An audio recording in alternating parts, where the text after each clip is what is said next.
Welcome, welcome, welcome. Welcome to the Slight Edge, our night session in inspiration. Without further ado, let's start our beautiful day with a beautiful journey of reading something and learning how we can have a slight edge in our life. Here we are now, once again, reading this gorgeous book. All right, just give me a second. Yes. Here we are. All right. So we were talking about this cultivating patience. Patience is a challenge for people who do not understand the slight edge.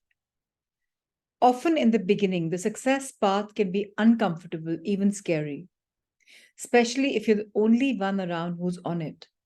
And with only one out of 20 people ever achieving their goals, it's quite likely that you will be the only one around on the path, at least for a while. Sometimes the path of success is inconvenient and therefore easier not to do. For most people, it's easier to stay in bed. Getting on the path and staying on the path requires faith in the process, especially at the start. That makes you a pioneer. Pioneers don't know what's out there, but out there they go anyway. That's why being a pioneer takes such courage. Courage means to have a purpose and to have heart.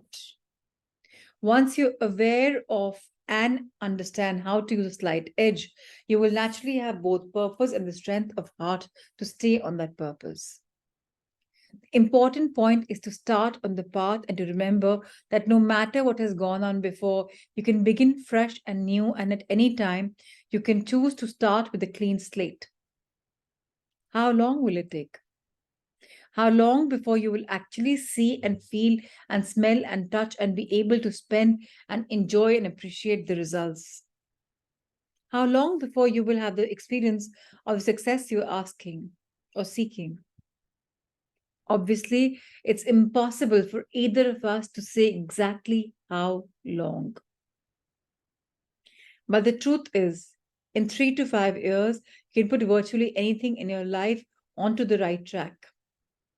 Think of what you were doing 3 years ago. It seems like yesterday, doesn't it? Well, 3 years from now, the things you're doing right now will seem like only yesterday, too. Yet, this brief little period of time can change your life. So, again, let's repeat the bold written fact to understand what is written. सबसे important part है, point है, that we must be on the way and not shudder from it. We must start. Somewhere we have to start. It doesn't matter what's gone before. We can always start again. हर दिन एक नया morning आता है, right? Opportunities are given to us to grow. So it's not like if you've lost one day, next day there'll be no day. There is. And the beauty is that every time, every moment, we can learn, we can start, we can grow. How long will it take? Chances are it will take longer than you want it to. And when the time arrives, you'll be astonished at how quick it seemed. Patience is not an issue for the water hyacinth. It simply goes about its business calmly, quietly, doubling under its cover the pond. You can do the same. John Burroughs in Waiting writes, "Serene, I fold my hands and wait, nor care for wind, nor tide, nor sea. I rave no more against time or fate, for lo, my own shall come to me."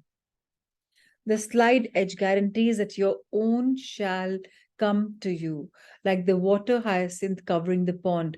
The way your own shows up, good or bad, failure or success, win or lose, is moment by moment up to you.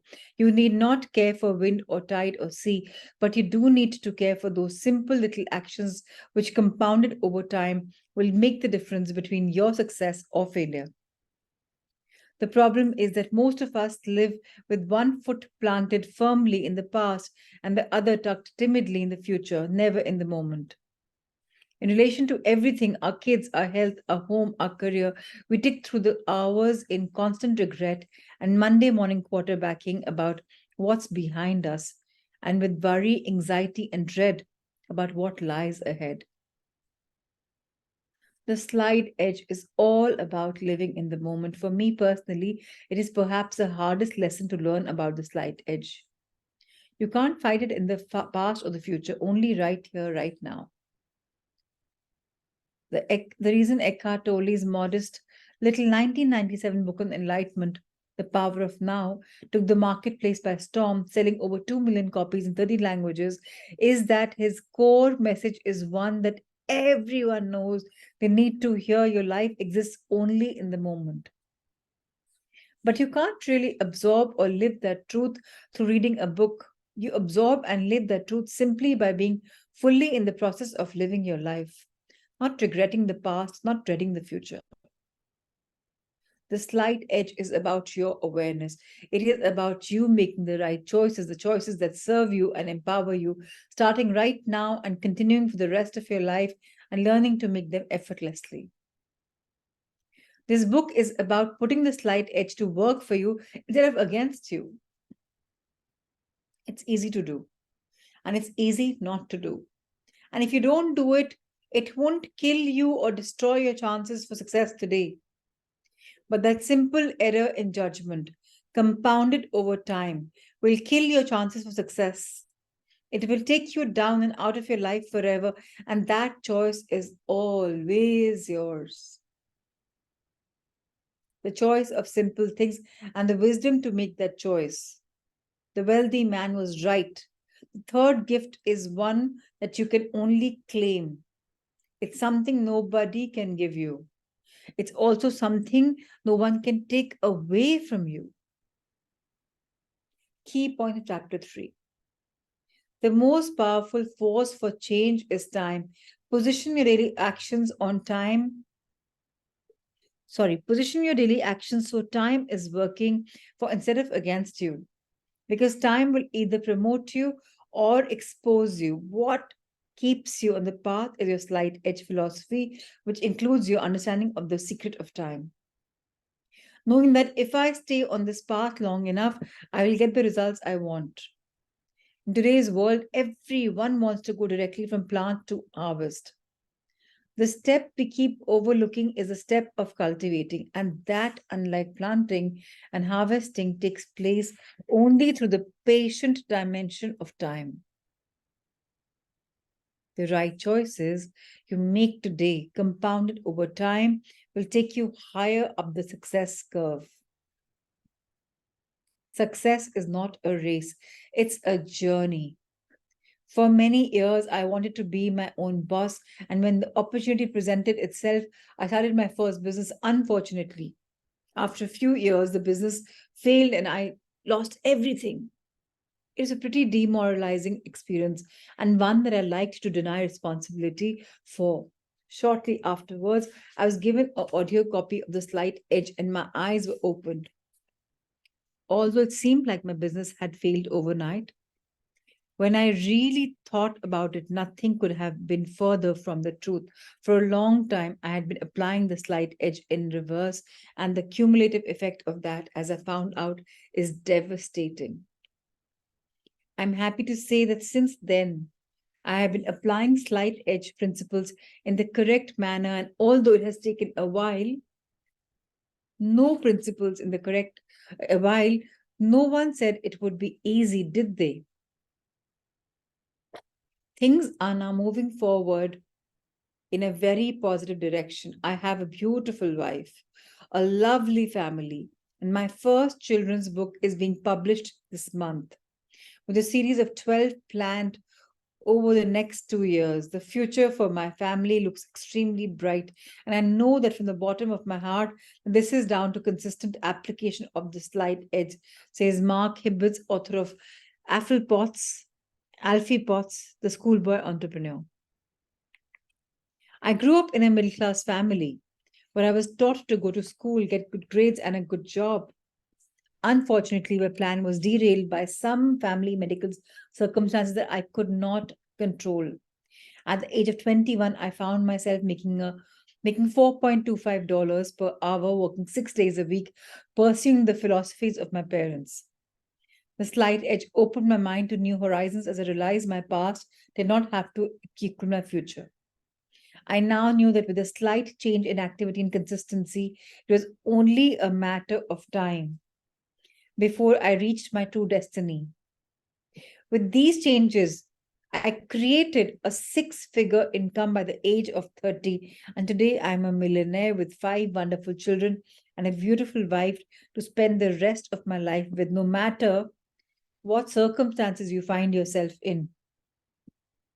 By applying the slight edge principles over time, you can positively change the trajectory of your life, says Dave Hall of Highland.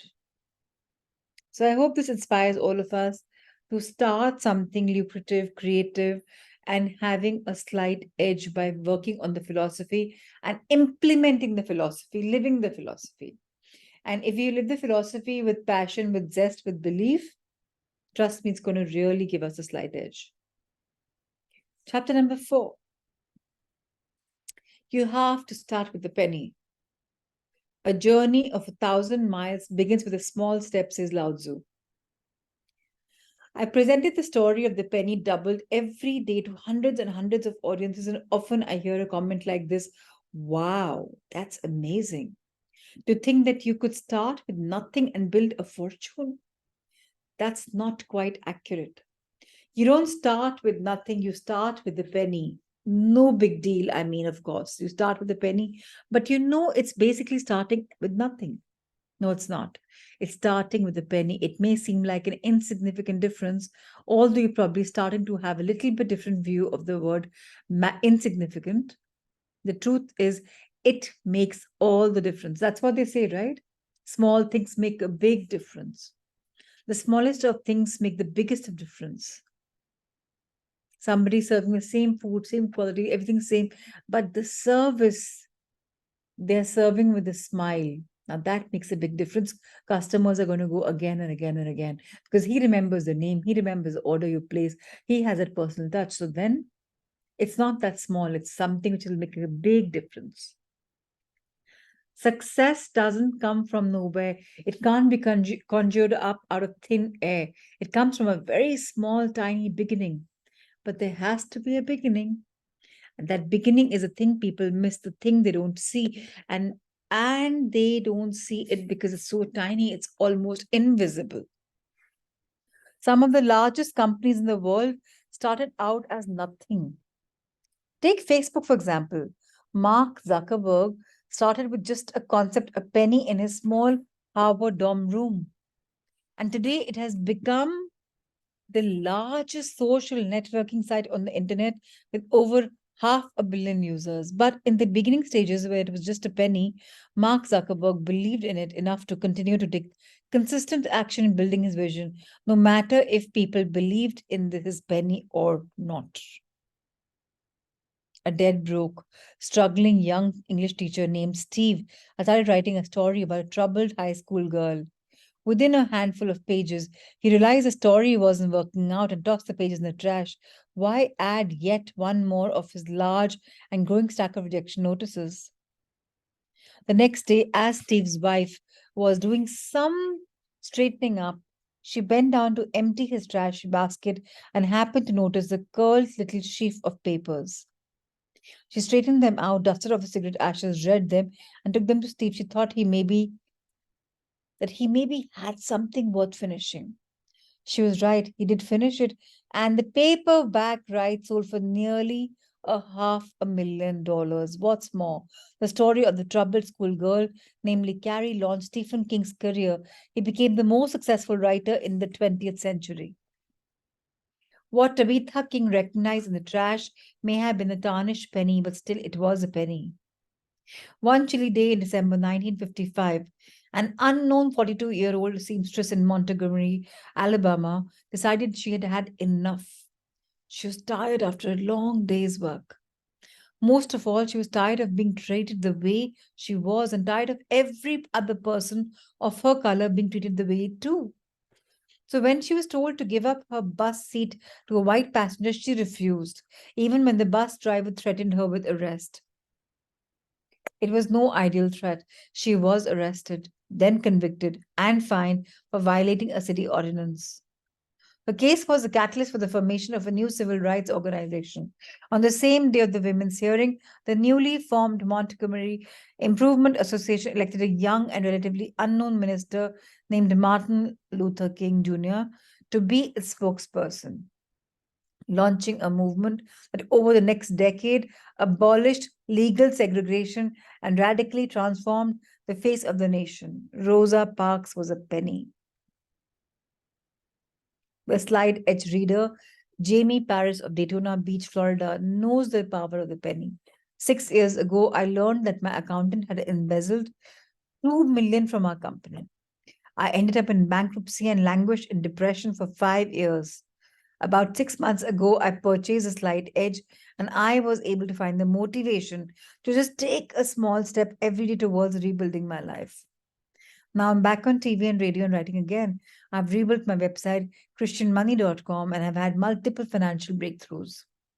I realized that I could not change my past, but that I could rebuild a new future by taking just a small step every day in the right direction, just like the power of the penny. In just a few months, I am well on the way to regaining the success I had prior to losing every single thing. Let's do one more bit of time travel. There was a time, a certain number of years ago, when the tiny blob of gelatin began to pulse with hidden potential. It was barely more than a speck of matter, about the thickness of a dollar bill at the very threshold of human sight. Any smaller, it would have been invisible to the naked eye. No, tiny, this insignificant little dot of matter, you could have fit about 20 of them on the head of a pin contained chemical instructions that, if printed out, would have filled more than 500,000 pages. In fact, it was amongst the most organized, complex structures in the universe. Over the next 9 months of slight edge compounding, the little blob of gelatin would blossom into over 30 trillion cells before being born into the open air and letting out a wail as it took its first breath. It would become you. It started as a penny. A penny for your thoughts.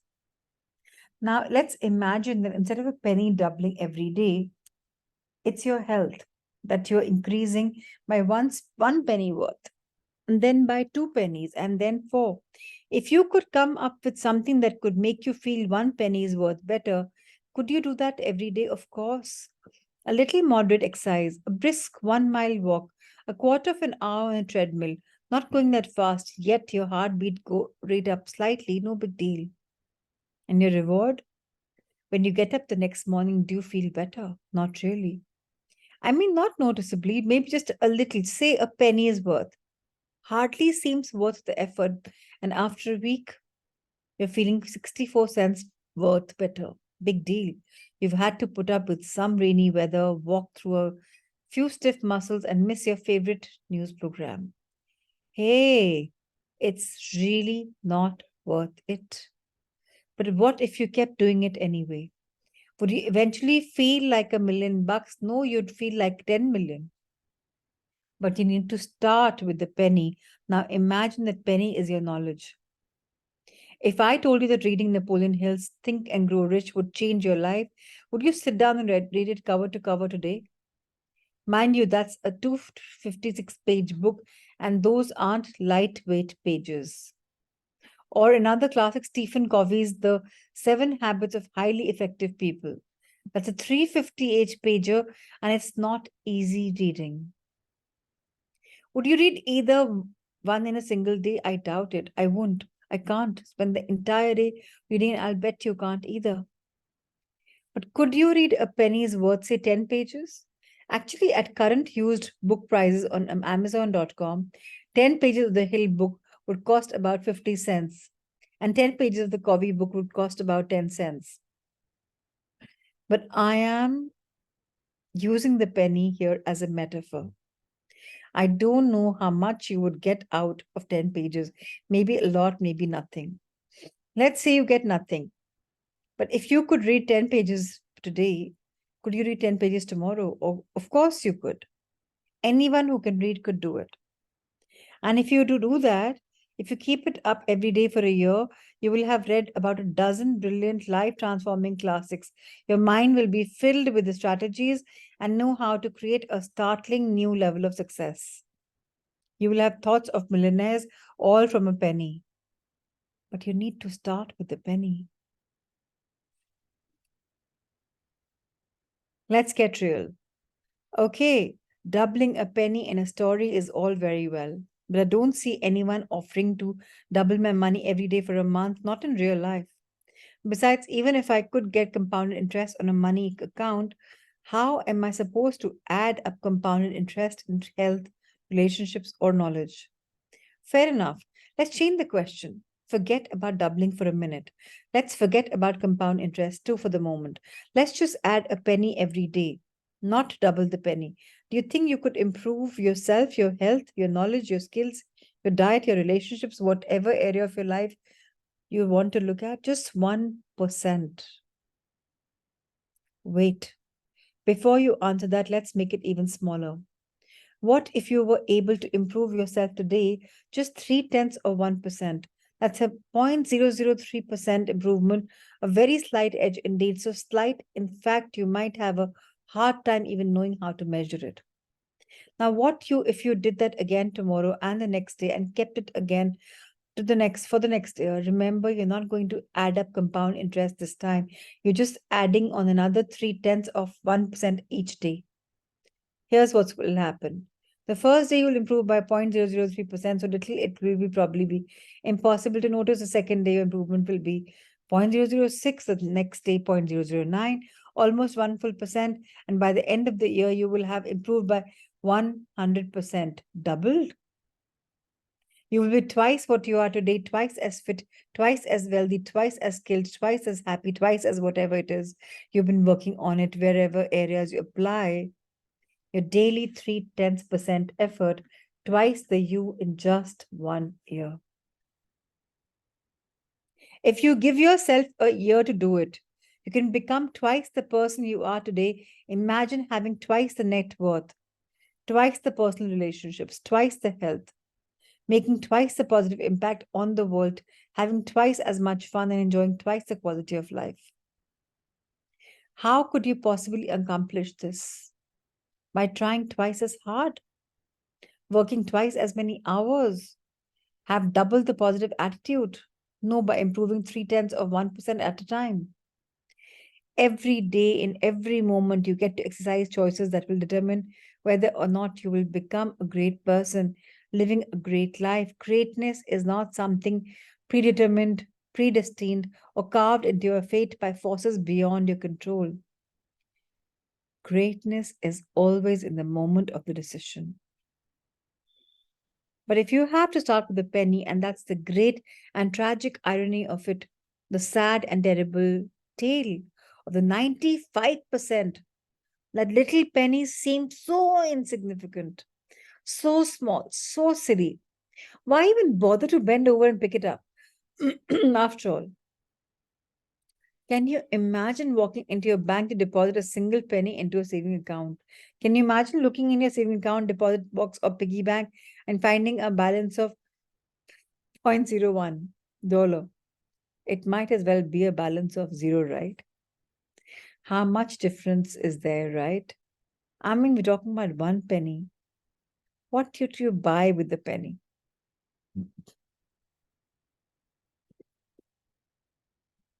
Let's conclude with the key points.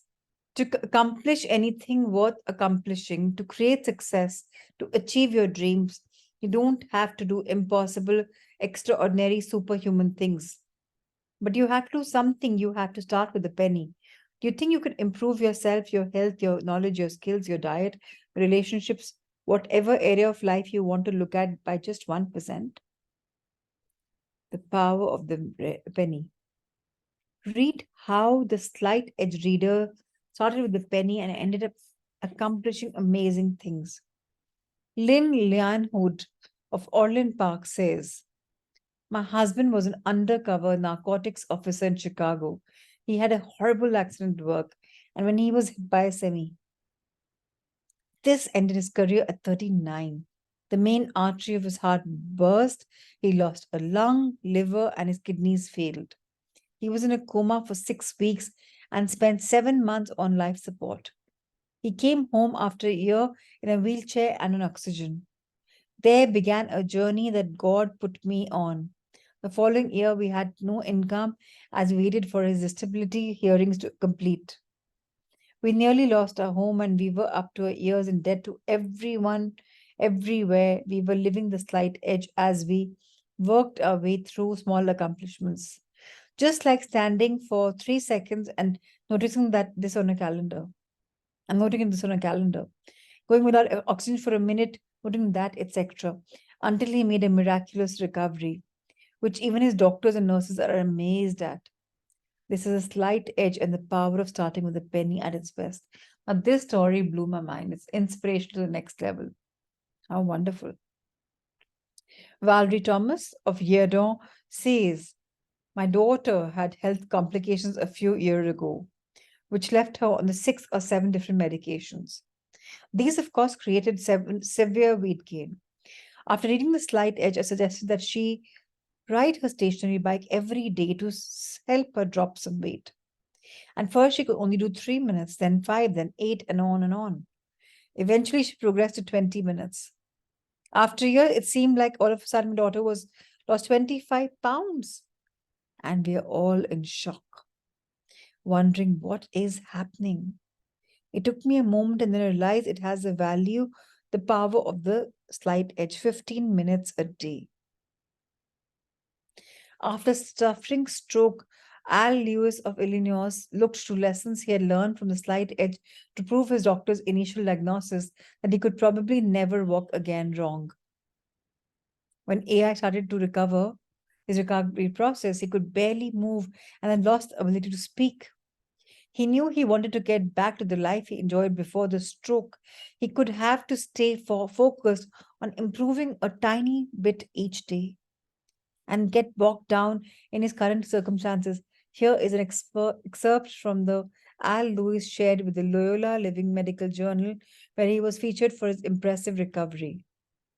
The slight edge taught me that if you do a little bit each day, a little bit, you can make progress, great progress. I applied that philosophy to my rehabilitation. I started moving my fingers a little bit, then my hand, then my arm a little bit. Now I go bike riding and I spend 30 minutes on an epileptical trainer.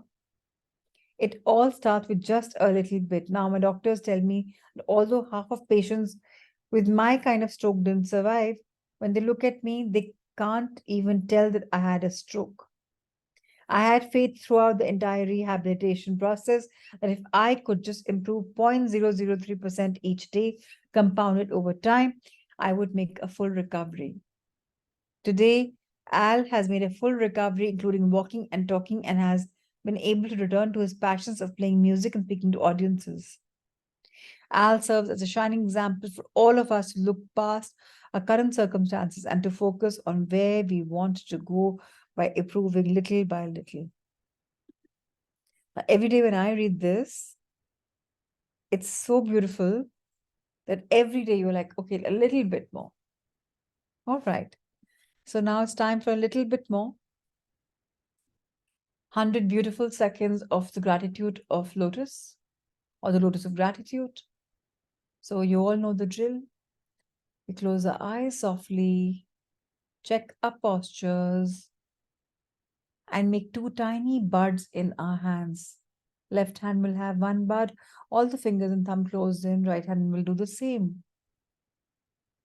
And we align with our breath. And the first petal opens and we say we are thankful for the breath that we have every day.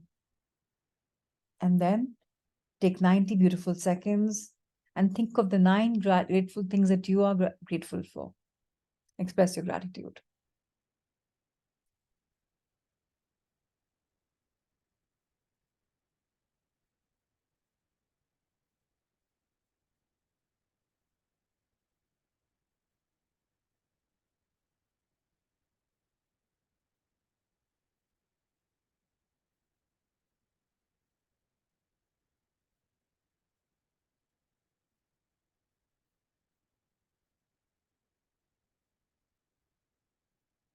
Thank you, thank you, thank you for such magical blessings every single day. May I keep growing inwards and keep finding new things to be blessed for. And as I say this, I touch softly my hands, my fingertips on my heart. And I pray that my gratitude is the biggest multiplier I've heard. And right now, it helps my heart to become very expansive, where so much more love, so much more light, so much more abundance lives. Day by day, minute by minute, I am becoming a better version of myself. So it is, so it is, so it is. Let's fold our hands together, rub them together, and share your hands and your blessings facing outwards. Let's bless the world. Let's bless all the sentient beings wherever they are.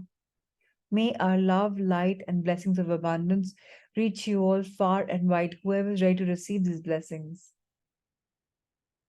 Have a magical life. And now you can touch your fingers, your eyes, top to bottom, bottom to top. Bless your beautiful body. And let's call it a night. Sleep tight and have a good night. Thank you, thank you, thank you. See you tomorrow in the gap at 9 p.m.